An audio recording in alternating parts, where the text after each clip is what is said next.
Hello everyone, स्वागत करता हूं आप लोगों का। मैं नवनीत पांडे अपने YouTube channel learn English with Flint में। सो फ्रेंड्स, आज के इस वीडियो में हम लोग बात करेंगे SSC graduate level tier 2 exam जो कि 2011 में पूछे गए क्वेश्चंस थे।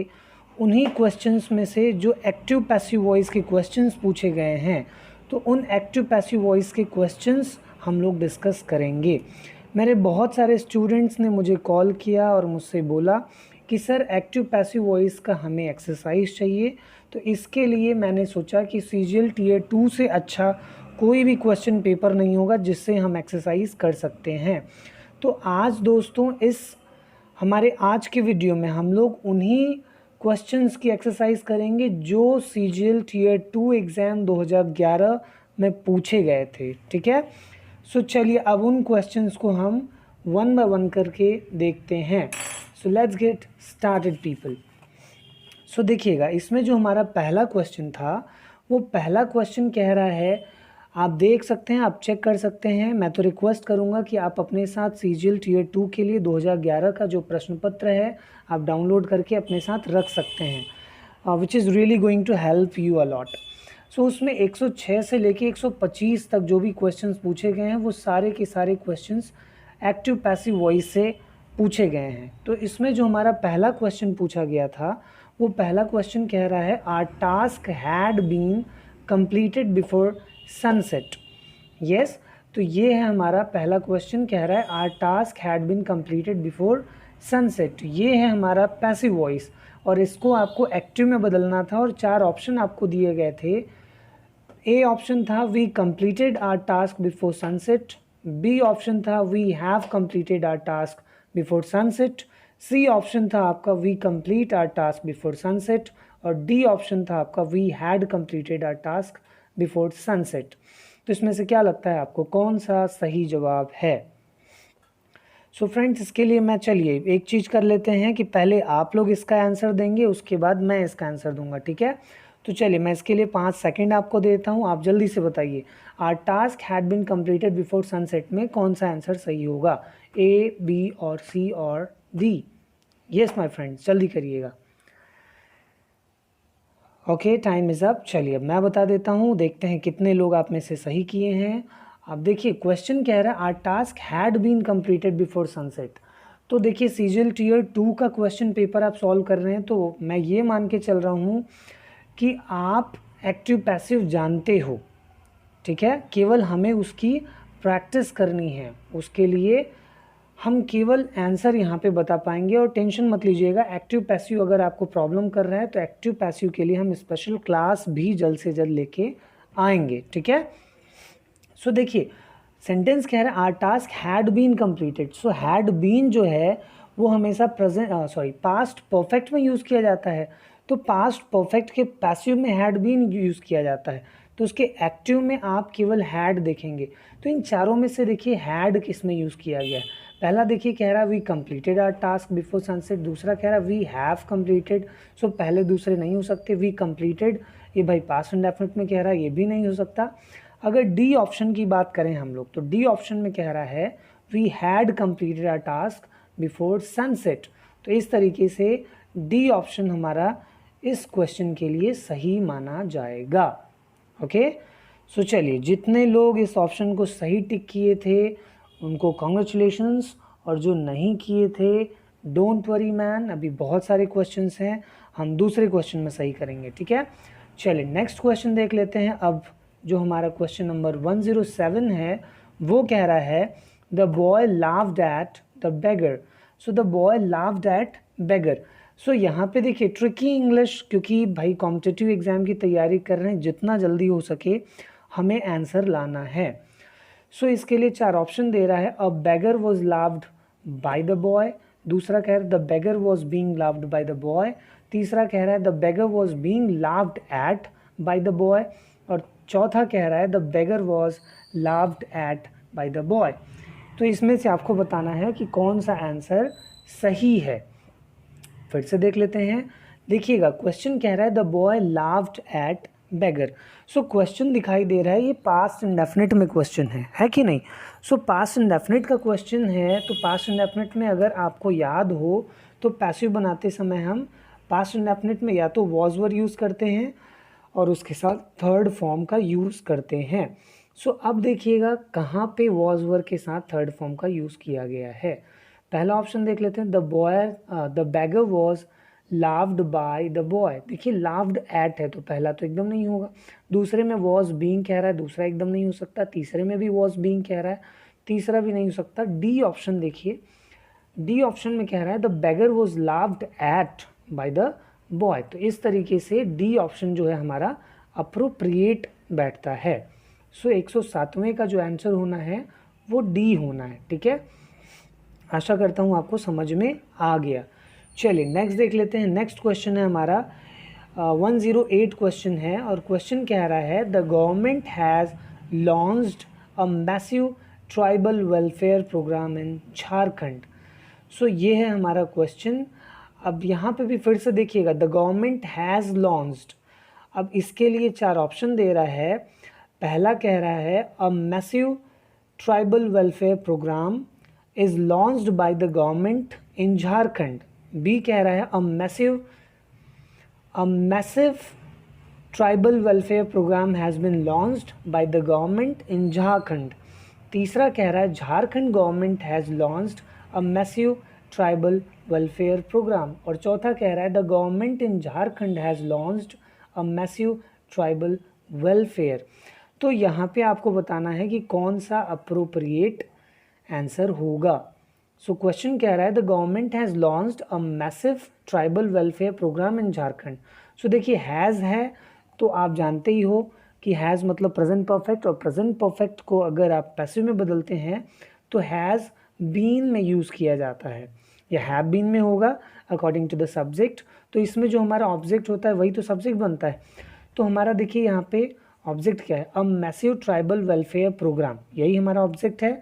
तो इसको सब्जेक्ट बना लेते हैं, तो बन क्या जाना चाहिए, a massive tribal welfare program has been launched by the government in Jharkhand. तो ऐसा कहीं पे दिख रहा है। अगर हम बी ऑप्शन की बात करें, देख लीजिएगा बी में कह रहा है a massive tribal welfare program has been launched by the government in Jharkhand. तो इस तरीके से बी जो हमारा ऑप्शन है वो 100% सही माना जाएगा।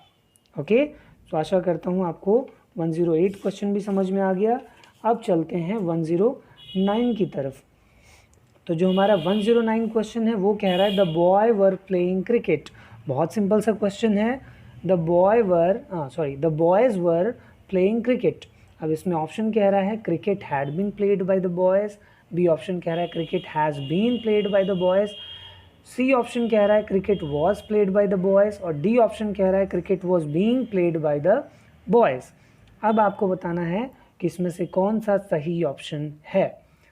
सो चलिए फिर से देख लेते हैं। कह रहा है the boys were playing cricket. So आप ये देख ही रहे हैं कि ये जो टेंस है वो पास्ट कंटिन्यूअस है, और पास्ट कंटिन्यूअस में क्या करते हैं हम लोग, वॉज वर के साथ बीइंग लगा के थर्ड फॉर्म का यूज़ किया जाता है। सो क्रिकेट देखिए हमारा ऑब्जेक्ट है, अगर इसको सब्जेक्ट बनाएंगे तो क्रिकेट, अब क्रिकेट सिंगुलर है तो उसके साथ वॉज लगना है, तो क्रिकेट वॉज, अब उसके बाद बीइंग लगना है, cricket was being played bye, अब द बॉयज़ लास्ट में चला जाएगा, प्लेड बाय द बॉयज़। तो इस तरीके से अगर आप ऑप्शन डी देखिए तो सेम टू सेम लिखा गया है, cricket was being played by the boys. तो 109 क्वेश्चन का डी ऑप्शन सही माना जाएगा। ठीक है, तो इस तरीके से आशा कर रहा हूँ कि आपको समझ में आ रहा है। चलिए नेक्स्ट देख लेते हैं। सो क्वेश्चन नंबर 110 जो है वो कह रहा है दे drew a circle in the morning. So question से ही दिख रहा है, देखिए दे ड्रू, सो ड्रू मतलब पास्ट इंडेफिनिट। अब पास्ट इंडेफिनिट में क्या करते हैं हम लोग, वॉज वर के साथ थर्ड फॉर्म का यूज़ करते हैं। तो इसमें चलिए ऑप्शन देख लेते हैं। पहला ऑप्शन कह रहा है a circle was being drawn by them in the morning. देखिए बीइंग यूज़ हुआ है तो ये ऑप्शन एकदम गलत होगा। दूसरा कह रहा है a circle was drawn by them in the morning, very good. So देखिए अब सीधा ट्रिकी इंग्लिश की बात करते हैं। सो यहाँ पे अ सर्कल वॉज, क्योंकि पास्ट इंडेफिनिट था उसमें वॉज ड्रॉन लगाना था। ड्रॉन कैसे आया, क्योंकि ड्रू का थर्ड फॉर्म ड्रॉन होता है। So a circle was drawn by them in the morning. So B option हमारा अप्रोप्रिएट होगा। चलिए सी भी देख लेते हैं। In the morning a circle have been. सोचिए हैव बीन कहाँ से आ गया, एकदम गलत है। और डी कह रहा है a circle has been drawing, अजीब सेंटेंस है, डी भी नहीं हो सकता। ठीक है, तो इस तरीके से 110 का आपका कौन सा ऑप्शन सही होगा, ए ऑप्शन गलत होगा, बी ऑप्शन हमारा जो है वो सही होगा।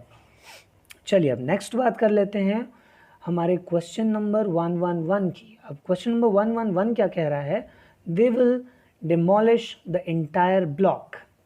सो सेंटेंस है they will demolish the entire block. अब देखिए विल है तो आप ये जानते ही होंगे कि फ्यूचर इंडेफिनिट में क्या होता है, विल भी या शैल बी के साथ थर्ड फॉर्म का यूज़ होता है पैसिव के समय। तो अब यहाँ पे देख लेते हैं किसमें विल बी का यूज़ किया। चार ऑप्शंस मैं पढ़ देता हूँ आपके लिए। ए ऑप्शन कह रहा है the entire book is being demolished, is लगा रहा है तो ये सेंटेंस एकदम गलत है। बी ऑप्शन है the block may be demolished entirely, तो मे का यूज़ एकदम गलत माना जाएगा। सी है the entire block will have to be, so will केवल यूज़ किया गया है हमारे प्रश्न में, तो विल हैव टू बी भी गलत माना जाएगा। और डी ऑप्शन जो है हमारा वो कह रहा है the entire block will be demolished by them. So देखिए विल को विल बी में कन्वर्ट करके डिमोलिश का थर्ड फॉर्म यहाँ पे यूज़ किया गया। इस तरीके से क्वेश्चन नंबर 111 का डी ऑप्शन सही माना जाएगा। ठीक है, सो आशा करता हूँ ये सारे क्वेश्चंस आपको अच्छे से समझ में आ रहे हैं। अगर नहीं समझ में आ रहे हैं तो प्लीज़ कमेंट बॉक्स में लिख भेजिएगा।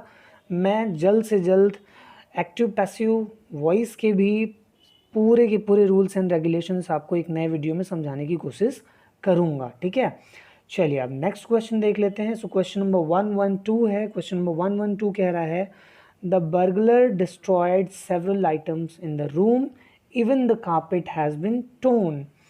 सो देखिए सेंटेंस कह रहा है the burglar destroyed several items in the room even the carpet has been tone.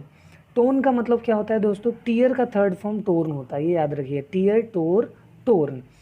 तो इसमें ए ऑप्शन कह रहा है several items destroyed in the room by the burglar even the carpet has torn. B option कह रहा है several items in the room were destroyed by the burglar even the carpet was torn. C option कह रहा है including the carpet several items in the room have been torn by the burglar. D option कह रहा है the burglar being destroyed several items in the room also carpet has tone. तो अब इसमें जानते हैं फ्रेंड्स कि कौन सा सही आंसर है। सो देखिए सेंटेंस कह रहा है द बर्गलर डिस्ट्रॉयड। डिस्ट्रॉयड का मतलब सीधा सीधा दिख रहा है ये पास्ट इंडेफिनिट है। अब पास्ट इंडेफिनिट है तो हमें क्या करना है, पास्ट इंडेफिनिट में मैं पहले ही बता चुका हूँ, फिर से बता देता हूँ कि वॉज वर के साथ थर्ड फॉर्म का यूज़ किया जाता है कि नहीं। तो इसमें भी देख लेते हैं कि भाई वॉज वर के साथ थर्ड फॉर्म का यूज़ कहीं किया गया है कि नहीं। तो ए ऑप्शन देखिए उसमें नहीं किया गया है। अगर बी ऑप्शन की बात करें तो उसमें देखिएगा थोड़ा सा, several items in the room were destroyed by the burglar even the carpet was torn. So यही एक ऑप्शन है फ्रेंड्स जिसमें वॉज वर के साथ थर्ड फॉर्म का यूज़ किया गया है। इस तरीके से ये श्योर हो गया कि 112वें का बी ऑप्शन सही माना जाएगा। ओके, सो ये हमारा 112वां क्वेश्चन था। अब चलिए नेक्स्ट देख लेते हैं। नेक्स्ट है हमारा 113वां क्वेश्चन। 113वां क्वेश्चन कह रहा है we must respect the elders. So we must respect the elders के लिए कह रहा है the elders deserve respect from us. B option कह रहा है the elder must be respected. C option कह रहा है the elders must be respected by us. और डी ऑप्शन कह रहा है respect the elders we must. तो अब देखिए मॉडल वर्ब दिख रहा है, मस्ट यूज़ दिख रहा है, ऑक्सिलरीज की बात आ गई है तो ऑक्सिलरीज में मस्ट के साथ बी का यूज़ कर दिया जाता है और थर्ड फॉर्म का। सो देखिए मस्ट बी के साथ थर्ड फॉर्म का यूज़ कहीं किया गया है। सो ए ऑप्शन में तो देखिए मस्ट यूज़ ही नहीं किया गया है, लेकिन बी और सी ऑप्शन अगर आप देखेंगे तो उसमें मस्ट बी दोनों में यूज़ किया गया है। सो बी ऑप्शन कह रहा है the elders must be respected और सी ऑप्शन कह रहा है the elders must be respected by अस। तो इन दोनों में आपको दोनों सेंटेंसेस सही लग रहे होंगे, लेकिन एक चीज़ आपको बता दूं कि जब भी ऐसी कोई चीज़ें आती हैं जो मोरल ड्यूटीज़ हैं जो सबको पूरी करनी चाहिए, ऐसे सेंटेंसेस में आप बाय अस लगाएं अथवा ना लगाएं उसका मीनिंग सेम आता है, तो इसलिए सी ना लगा के आपको इसमें बी ऑप्शन पे ट्रिक करना होगा, ठीक है। तो 113वें का इस हिसाब से बी ऑप्शन सही माना जाएगा, ठीक है। तो ये 113वां क्वेश्चन था। अब चलिए नेक्स्ट देखते हैं। नेक्स्ट क्वेश्चन है हमारा 114वां। तो 114वां क्वेश्चन कह रहा है we have warned you. So we have warned you. अब इसको पैसिव में बदलने के लिए 4 ऑप्शन कह रहा है you have been warned, B option कह रहा है we have you warned, C option कह रहा है वॉन्ड यू हैव बीन, और डी ऑप्शन कह रहा है हैव यू बीन वॉन्ड। तो देखिए वी हैव वॉन्ड यू ये प्रेजेंट परफेक्ट टेंस है। प्रेजेंट परफेक्ट टेंस में मैं पहले ही बता चुका हूँ आपको कि हैज़ हैव के साथ बीन लगा के थर्ड फॉर्म का यूज़ किया जाता है। तो देखिए बीन अगर इसमें देखें सो डी ऑप्शन में लगा है और ए ऑप्शन में लगा है, लेकिन डी ऑप्शन जो है वो इंटेरोगेटिव में दिखा रहा है, लेकिन हमारा जो एक्टिव वॉइस है वो सिंपल सेंटेंस है। तो ए ऑप्शन अगर देखिए तो ए ऑप्शन में हैव बीन भी यूज़ किया गया है और थर्ड फॉर्म भी है वॉन्ड, लेकिन ये इंटेरोगेटिव में नहीं, ये सिंपल सेंटेंस में है। मीन्स ए ऑप्शन ही हमारा करेक्ट होगा, ठीक है। तो इस तरीके से 114वें क्वेश्चन का ए ऑप्शन सही माना जाएगा। आशा करता हूँ आपको समझ में आ रहा है। चलिए नेक्स्ट देख लेते हैं। नेक्स्ट क्वेश्चन है हमारा 115वां। तो 115वां जो है क्वेश्चन वो कह रहा है has anybody answered your question. So has anybody answered your question. अब इसमें देखिएगा 4 ऑप्शन कह रहा है A your question has been answered, B कह रहा है anybody has answered your question, C कह रहा है has your question been answered, और डी कह रहा है have you answered your question. तो इसमें देखिए इंटेरोगेटिव सेंटेंस है। सेंटेंस क्या कह रहा है हमारा सेंटेंस एक्टिव वॉइस कह रहा है has anybody answered your question. So interrogative sentence है तो इसका पैसिव भी इंटेरोगेटिव में होगा, और हैज़ एनीबडी है तो भाई मैं पहले भी बताया फिर से बता दे रहा हूँ हैज़ बीन या हैव बीन का यूज़ इसमें होगा। योर क्वेश्चन हमारा ऑब्जेक्ट था तो इसको सब्जेक्ट बनाने के बाद देखिए कहाँ पे यूज़ किया गया है। तो ए ऑप्शन कह रहा है your question has been answered. तो क्वेश्चन देखिए ये सिंपल सेंटेंस में दिख रहा है, ये तो क्वेश्चन तो इंटेरोगेटिव में है तो सिंपल सेंटेंस में तो बन नहीं सकता। बी ऑप्शन देख लेते हैं anybody has answered your question. तो बी ऑप्शन भी हमारा सिंपल सेंटेंस में है तो ये भी नहीं बन पाएगा। सी ऑप्शन देखते हैं has your question been answered, okay. तो और डी ऑप्शन कह रहा है have you answered your questions. So इस तरीके से डी ऑप्शन देखिए have you answered your question, क्या तुमने तुम्हारे प्रश्न का उत्तर दे दिया, लेकिन अगर आप एक्टिव वॉइस में देखेंगे तो उसमें कह रहा है एनीबडी हैज़ एनीबडी आंसर्ड। तो इस तरीके से सी ऑप्शन हमारा करेक्ट होगा, ठीक है, क्योंकि देखिए उसमें लिखा है has your question been answered. अब एनीबडी कोई भी है तो आगे लगाएं या न लगाएं, या ये भी हो सकता था कि has your question been answered by anybody, ठीक है। तो इस तरीके से ये हमारा कंप्लीट हुआ। चलिए अब नेक्स्ट देख लेते हैं। हमारा नेक्स्ट क्वेश्चन है the shopkeeper lowered the prices. So the shopkeeper lowered the prices. देखिए सबसे बड़ी चीज़ है कि पास्ट एंड डेफिनेट में ये भी सेंटेंस है तो इसमें भी वॉज वर के साथ थर्ड फॉर्म यूज़ किया जाएगा। अब चलिए ऑप्शन देख लेते हैं। तो ए ऑप्शन कह रहा है the prices lowered the shopkeeper, B option कह रहा है the prices were lowered by the shopkeeper, C कह रहा है डाउन वेंट द प्राइसेस, और डी कह रहा है the shopkeeper got down the prices. तो इस तरीके से अगर आप बी ऑप्शन देखें तो केवल बी ऑप्शन ऐसा है जहाँ पे वर के साथ थर्ड फॉर्म का यूज़ किया गया है जो पास्ट एंड डेफिनेट के लिए अप्रोप्रिएट बैठता है, ठीक है। तो 116वें का बी ऑप्शन सही माना जाएगा। तो इस तरीके से आशा करता हूँ आप इस चीज़ को समझ गए। चलिए अब 117वें की बात करते हैं। तो 117वां जो क्वेश्चन है वो कह रहा है one must keep one's promises. So देखिए one must keep one's promises. अब इसमें 4 ऑप्शन दे रहा है one's promises are kept, B option कह रहा है one's promises must kept, C option कह रहा है वंस प्रोमिसेस वर केप्ट, और डी ऑप्शन कह रहा है one's promises must be kept. So देखिए आपका जो सेंटेंस है जो एक्टिव वॉइस है वो कह रहा है one must keep one's promises. So one's promises है तो एक तो मस्ट में सेंटेंस है तो मस्ट बी में जाना चाहिए, तो मस्ट बी में देखेंगे आप तो केवल बी और डी ऑप्शन ऐसा है जो मस्ट बी में यूज़ किया गया है, जो मस्ट में यूज़ किया गया है। लेकिन डी ऑप्शन देखिए, केवल डी ऑप्शन ऐसा है जो मस्ट बी में यूज़ किया गया है, तो डी ऑप्शन यहाँ पे करेक्ट होगा, one's promises must be kept. ठीक है, इस तरीके से लॉजिकल इंग्लिश आप यूज़ कर सकते हैं कि भाई मस्ट है हमारे एक्टिव में तो पैसिव में मस्ट बी ही होना चाहिए, जो कि केवल और केवल डी ऑप्शन में है। ठीक है, तो इस तरीके से ये सेंटेंस हमारा कंप्लीट हुआ।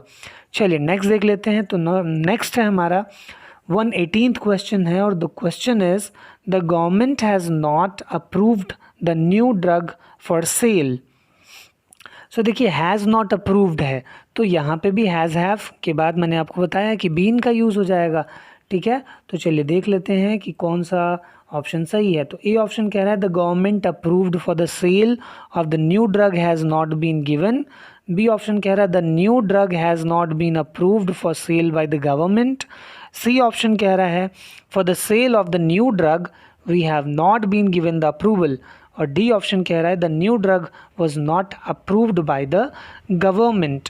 तो इन चारों ऑप्शंस में से देखिए, तो आप ऑप्शन नंबर अगर बी की बात करेंगे तो बी में कह रहा है द न्यू ड्रग, जो कि हमारा एक्टिव वॉइस में ऑब्जेक्ट का काम कर रहा था वो सब्जेक्ट बना, और उसके साथ देखिए हैज़ नॉट में अप्रूव्ड ऊपर लिखा है तो उसको नेगेटिव बनाते समय has not been approved use करना पड़ेगा।